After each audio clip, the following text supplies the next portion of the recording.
At 85 years old, I should probably be in a nursing home right now. That's what the statistics say. That's what my doctor hinted at 3 years ago when I had my first serious fall. That's what my own children were gently suggesting when they saw me struggling with simple daily tasks. But I'm not in a nursing home. I'm still living independently in my own home, cooking my own meals, driving to the grocery store, and yes, even climbing stairs without fear. And there's one specific thing that made all the difference. One thing that transformed me from someone headed toward institutional care to someone who reclaimed their independence. In this video, I'm going to share exactly what that one thing is, and more importantly, how you can use it no matter what your age or current condition. By the end, you'll understand why most people end up losing their independence, and how this single change can keep you in control of your own life for years longer than you ever imagined. Stay with me because what I'm about to share isn't what you'd expect, and it might just change everything for you too. The wake-up call 3 years ago, I was a different person. At 82, I thought I was doing okay for my age.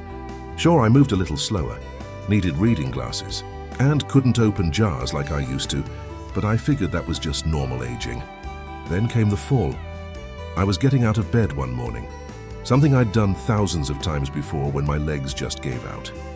I hit the floor hard, couldn't get up on my own, and had to call my neighbor for help. The paramedics came, checked me over, and thankfully nothing was broken. But the doctor's words at the hospital still ring in my ears. "Mrs. Patterson," he said, looking at his clipboard, "you're experiencing what we call functional decline. Your muscle mass is deteriorating faster than normal. We need to discuss some options for additional care." Additional care. Those words terrified me more than the fall itself. That night, lying in my hospital bed, I made a decision. I wasn't going to let age win without a fight. I wasn't going to become another statistic. And I certainly wasn't going to give up my independence without exploring every possible option. Little did I know that the answer wasn't in a prescription bottle or an expensive treatment. It was something so simple, so accessible that I almost dismissed it entirely. What everyone gets wrong about aging. Here's what I learned that most people, including doctors, get completely wrong about aging and nursing home placement. Everyone focuses on the big things. Heart disease, diabetes, dementia, stroke. These are serious conditions, absolutely, but they're not what usually sends people to nursing homes. The real culprit is something far more subtle and far more preventable. The loss of what researchers call activities of daily living. These are simple things like getting dressed, bathing, preparing meals, getting up from chairs, and climbing stairs. Think about it. Most people don't end up in nursing homes because they're dying. They end up there because they can't function independently anymore. They can't trust their own bodies to do basic tasks safely. I watched this happen to my friend Dorothy. She was sharp as a tack mentally, but over the course of 2 years, she gradually stopped cooking because standing at the stove became too tiring. She stopped going upstairs because the climb felt dangerous. She stopped bathing regularly because getting in and out of the tub scared her. Each small loss of function led to another and another, until her family decided she needed round-the-clock care. But here's what Dorothy and millions of others don't realize. This decline isn't inevitable. It's not just aging. It's the result of a specific problem that has a specific solution. The one thing that changes everything. The one thing that kept me out of a nursing home isn't medication. It isn't expensive equipment. It isn't even good genetics. It's strength training. I know what you're thinking. I'm too old for that.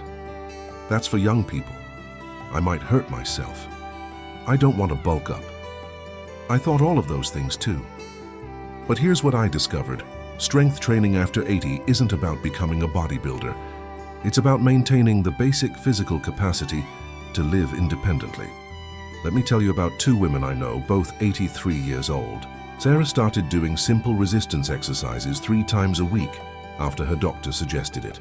Nothing fancy, just bodyweight exercises and light weights at home. Maria decided she was too old for that kind of thing and focused on taking it easy and not overdoing it. Today, Sarah lives alone, drives herself to appointments, gardens in her backyard, and travels to visit her grandchildren. Maria requires assistance with bathing, can't climb stairs safely, and moved to assisted living last year. The difference? Muscle mass. After age 30, we lose about 3–8% of our muscle mass per decade. After 70, that loss accelerates dramatically. When you lose muscle, you lose strength. When you lose strength, you lose function. When you lose function, you lose independence. But here's the incredible part. This process is largely reversible, even in your 80s and beyond. How I discovered this truth. My journey started with a simple conversation with a physical therapist named Mike. After my fall, my doctor referred me for a few sessions to help with balance. Mike was probably in his 40s, and I expected him to give me some gentle stretches and tell me to be more careful. Instead, he said something that shocked me. "Mrs. Patterson, I want you to get strong." Strong. At 82, "I don't understand," I said. "Shouldn't I be focusing on not falling again?" "The best way to prevent falls," he explained, "is to have muscles strong enough to catch yourself when you stumble. The best way to avoid nursing homes is to have muscles strong enough to get out of chairs, climb stairs, and carry groceries." He showed me research studies about people in their 80s and 90s who had doubled and tripled their strength through resistance training. People who had gone from needing walkers to walking independently. People who had moved out of nursing homes and back into their own apartments. I was skeptical, but I was also desperate, so I agreed to try. My transformation journey. We started incredibly slowly. Mike had me do exercises that seemed almost silly at first.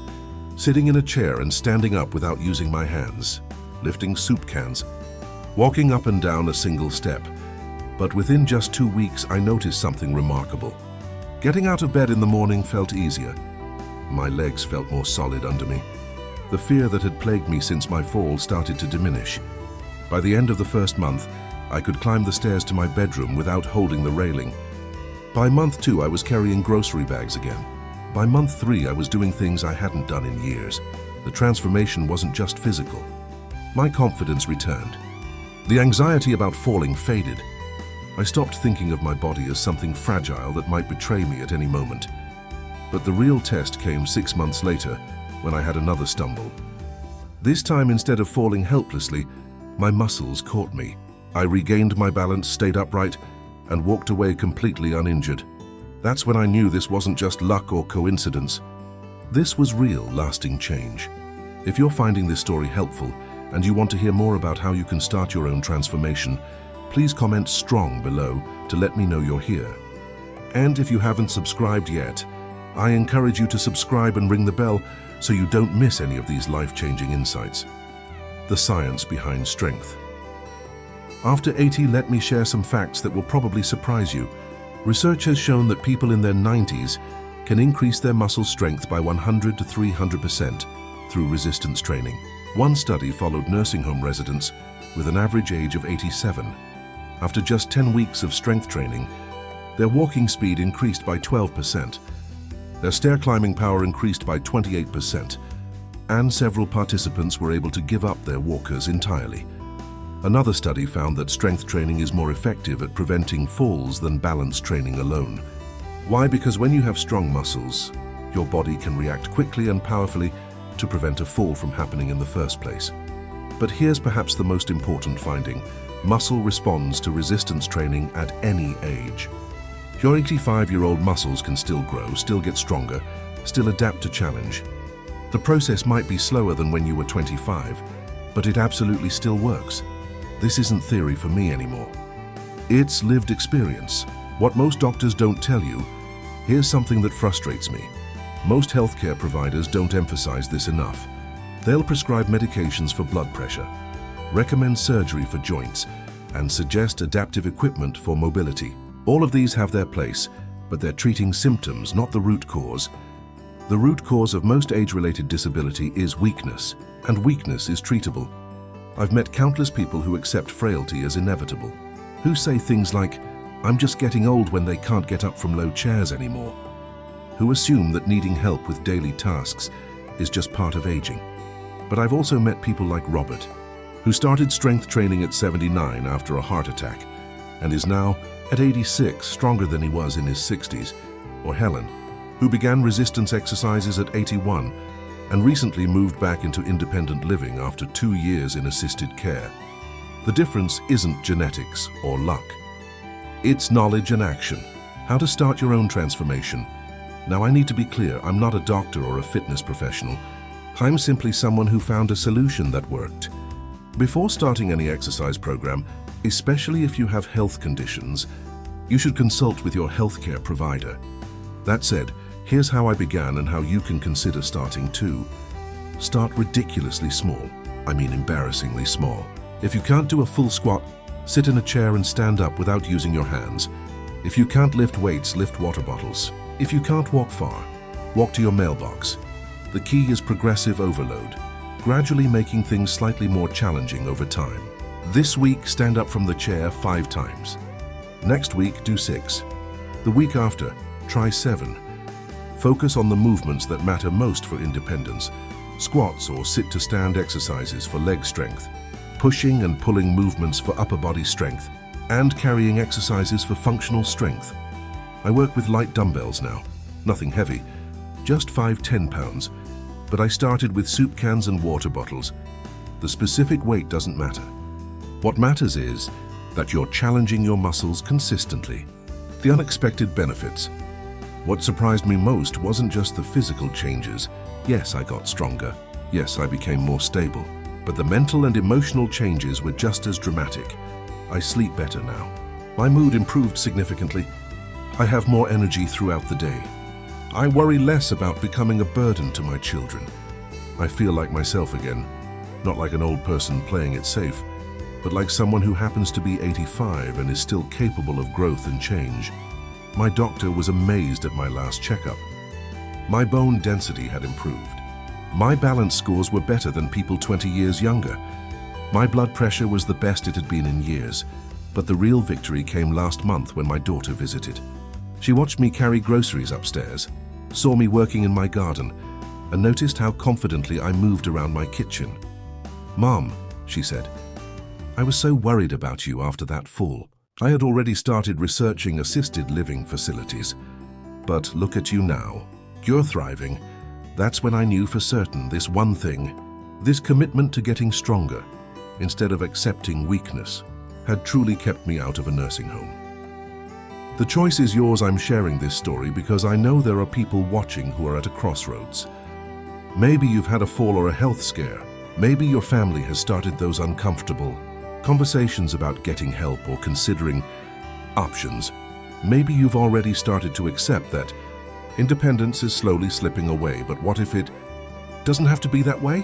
What if the difference between maintaining your independence and losing it isn't about age, genetics, or luck, but about a choice you can make right now? I can't promise you'll have the same results I did. Everyone's situation is different. But I can tell you this, the alternative, accepting weakness, accepting decline, accepting that nursing home placement is inevitable, that's not really living at all. 3 years ago, I was headed down a path that millions of older adults travel: gradual loss of function, increasing dependence, eventual institutionalization. Today I'm stronger than I was 5 years ago, and I have every intention of remaining independent for many years to come. The one thing that made the difference was deciding to get stronger instead of weaker, to fight back against age instead of surrendering to it, to invest in my muscles like my independence depended on it, because it did. Your next step, if this story resonates with you, if you're tired of accepting limitations that might not be as permanent as you think, then I encourage you to take one small step today. Talk to your doctor about strength training. Find a physical therapist who works with older adults. Look into community programs for seniors. Or simply start with chair exercises in your living room. The specifics matter less than the commitment. The commitment to reject the idea that weakness is inevitable. The commitment to invest in your body's capacity instead of just managing its decline. I'm 85 years old and I'm getting stronger every month. If that's possible for me, after a serious fall and a doctor's warning about additional care, then what might be possible for you? The choice is yours. You can accept the gradual loss of function as just part of aging, or you can do what I did and fight for every bit of strength and independence you have left. I know which choice changed my life. The question is, which choice will you make? Thank you for listening to my story. I'd love to hear from you in the comments below. Are you ready to start your own strength journey? What's been holding you back from trying resistance training? Your experiences and questions help all of us learn and grow together. If this video gave you hope or practical ideas, please like it and share it with someone who might benefit from hearing this message. And don't forget to subscribe for more real-world insights about aging strong and staying independent. Remember, it's never too late to get stronger. It's never too late to reclaim your independence. And it's never too late to surprise yourself with what you're still capable of achieving. Here's to your strength, your independence, and your future.